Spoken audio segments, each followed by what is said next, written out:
What is going on, IVE Warriors? It's your boy Edward V, and today we're going to talk about what is the best intermittent fasting method for you. Everyone has specific tolerances and specific circumstances in their lives that keep them from doing specific methods of intermittent fasting. In this video, I'm going to tackle which ones are best for you based on a few general situations. Stay tuned. First of all, I want to say thank you for everyone who watched my video on the transformation, the actual full explanation video. If you haven't watched it, it is a fantastic video. I literally put a lot of work on it with on location shooting. I did all of the editing for it and I was very, very proud. It had a cinematic feel, but it's super to the point. Everything is broken down so you know exactly what I did from my transformation from day 1 to 9 months and exactly what I did to get there. Now let's move on to the video. There are so many different variations of intermittent fasting, and I want to touch on the ones that kind of hit every single range, and then we could apply it to your lifestyle depending on what you need for your success with intermittent fasting. So there's the 16-8, or you could also call it the time-restricted eating method, which the time-restricted eating method either does 16 hours or 14 hours of fasting, but for this, we're going to call it the 16-8. There's also the warrior diet, which is 20 hours of fasting and 4 hours of eating. There's also OMAD / eat stop eat / alternate day fasting. Understand that with OMAD, which is 1 meal a day, eat stop eat simply means you eat one day and not the next, but it's based on timing. So if you stop eating at 6 o'clock, you can go ahead and eat again on Tuesday at 6 o'clock. So from 6 p.m. all the way to 6 p.m. would be considered eat, stop, eat. You're eating for one 24-hour period range. You're not eating for the next 24-hour period range, and then you're eating for that third 24-hour period range, and rinse and repeat. So eat, stop, eat, alternate day fasting, and OMAD are all technically the same. And there's the 5-2 diet. But the way they prescribe the 5-2 diet have the same elements that kind of hold back alternate day fasting, in which those 2 days that you fast, you can consume a certain amount of calories, but you don't fast for so 5-2 is that you take a week, 7 days, and you can eat whatever you want or however you want, not whatever you want, but just however you want for 5 days. And then on 2 of those days, and you can pick those 2 days to be any 2 days throughout the week, you will commence your fast, but the fast just is restricted calories. So it isn't truly fasting. It is simply eating aggressively less calories. Now, you can incorporate 5-2 and actually do the fasting regimen where it's like you do 5 days of eating and you don't actually eat anything at all within 2 of the days that you choose for the week. So because you can modify it that way, I'll go ahead and toss it into the pile. So here we go. Parameters are 16-8, warrior diet, OMAD, and 5-2 diet. Now, who would benefit from doing the 16-8 diet? Now, I would say the person who would benefit from doing the 16-8 diet is someone who, first of all, thinks that intermittent fasting is just way too difficult of a protocol for them to even wrap their heads around. I know a lot of people out there, a lot of my viewers, a lot of people in the intermittent fasting community sees it as something that is just a no-brainer. It's very easy to do, but that's because we're in the environment of fasting. So you have to have some empathy for those who do not do intermittent fasting, who've never done it before, is learning about it now, and the fear or the anxiety that they must feel from always constantly eating to now seeing something that they want to implement because they want to see success. They want to burn that fat and get healthy, but they're not used to simply just not eating at all. So you have to empathize with that.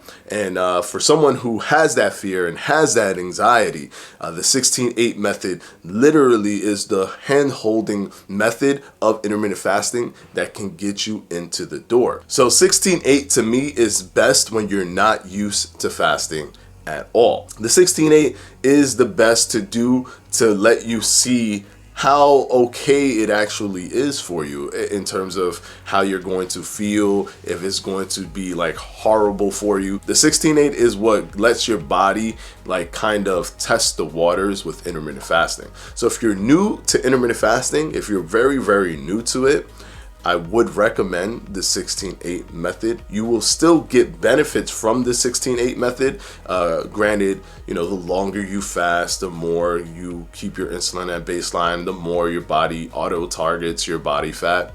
But 16 hours of fasting consistently every day is better than probably what you've been doing now. And although someone says, oh, well, I kind of do that sometimes, I kind of do the 16 hours of fasting because I'll skip breakfast or whatever it is. But you need to know that you're doing it consistently every day for it to actually move you forward in progress. If you just do it on Monday, but you don't remember if you did it on Tuesday and kind of didn't do it on Wednesday, you know that for sure. And on Thursday, you ate breakfast that day because you had to do something, whatever. Like, that's just too all over the place. I know that people generally nowadays don't eat breakfast. People just skip breakfast. But to know, to have a timing and know that you're consistently doing 16 hours every single day is very important. That's what's going to give that, your body that consistent 16 hours every day that starts to multiply after a week and, after a month. Your fasting timing will start to increase as you compound all the days together. So you want to have something set, have something, in place so that you ensure yourself that you will be fasting for 16 hours and not just be up in the air with if you're fasting that day or not. Next up, if you increase your hours just a little bit more, you'll hit the warrior diet. The warrior diet is 20 hours of fasting and 4 hours of eating. Now, you've shrunk your eating window to just 4 hours. Before, you had 8 hours. So you literally cut your whole eating time frame in half. For that method, I wouldn't recommend you be new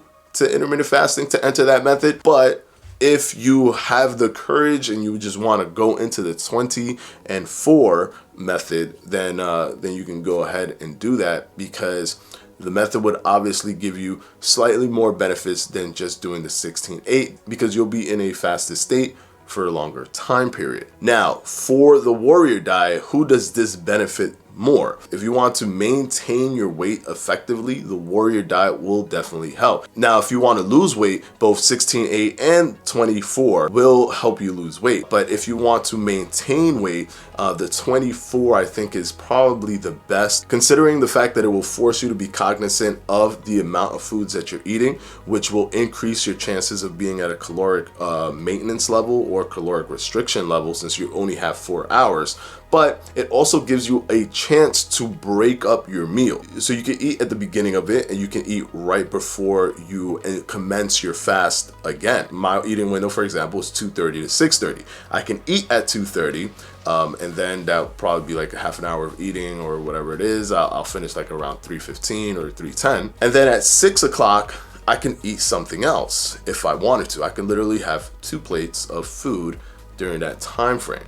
So that gives me a chance to give my body a rest from eating and then commence eating again within a small window so that I can maintain my weight, or if I want to lose weight. If you're okay with fasting, it's not scary for you, you can kind of wrap your head around it and you don't have that fear of, or that anxiety of not being able to eat, then go ahead and do the warrior diet. It'll help you maintain weight if you want to maintain weight. And a lot of people just want to maintain weight with intermittent fasting because of all the health benefits that come with it. Sometimes people are already within the weight that they want to be, or the body composition that they want, but they want to still have the health benefits of fasting, the cellular recovery and all that stuff, the resting of the organs, for them to do self-repair. People want to be able to have those things as well. And it doesn't have to mean that intermittent fasting is simply for you to lose weight. It's a twofold system. It helps you with your weight, but it also helps you with your health. So in that aspect, the 24, the warrior diet, would probably be the best for you. But moving on to OMAD. OMAD, I think, is best for those who want to lose a lot of weight. So if you have a lot of weight on you, you're comfortable with fasting, you've already did this, you stepped into it, and you're comfortable with it, and it's not scary for you, then you can go ahead and actually do the OMAD. And OMAD is 1 meal a day. OMAD/E/alternate day fasting. But with OMAD, you can customize it a little bit more.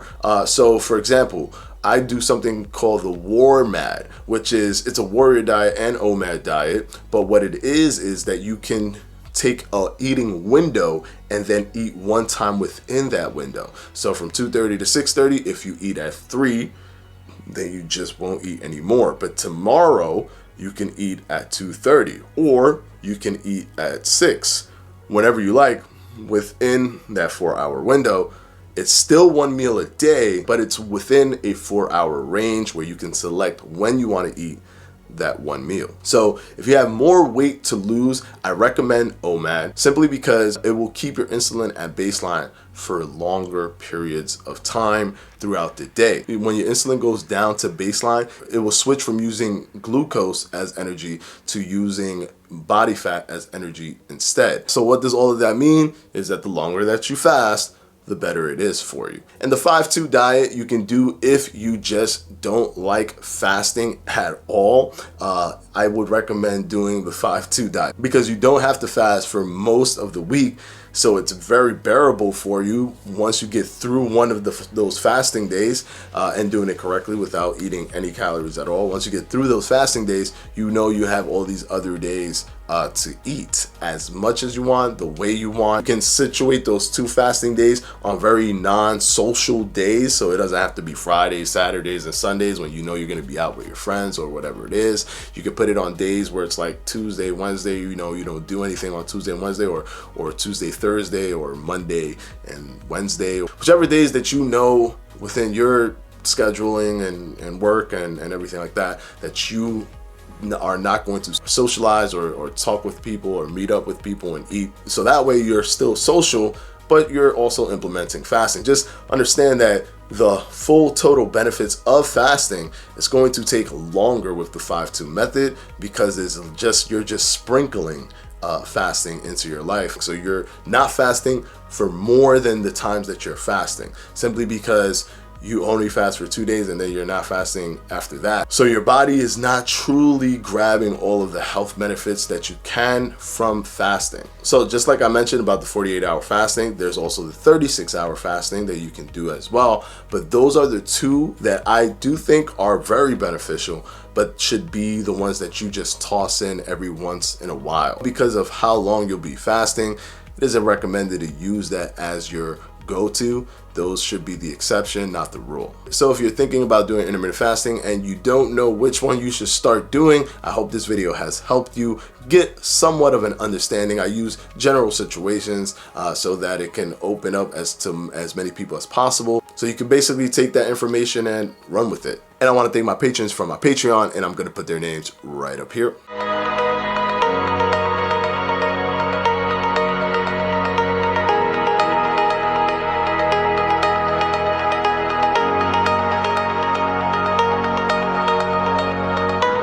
And I'll see you guys on Wednesday for another FAQ. Peace!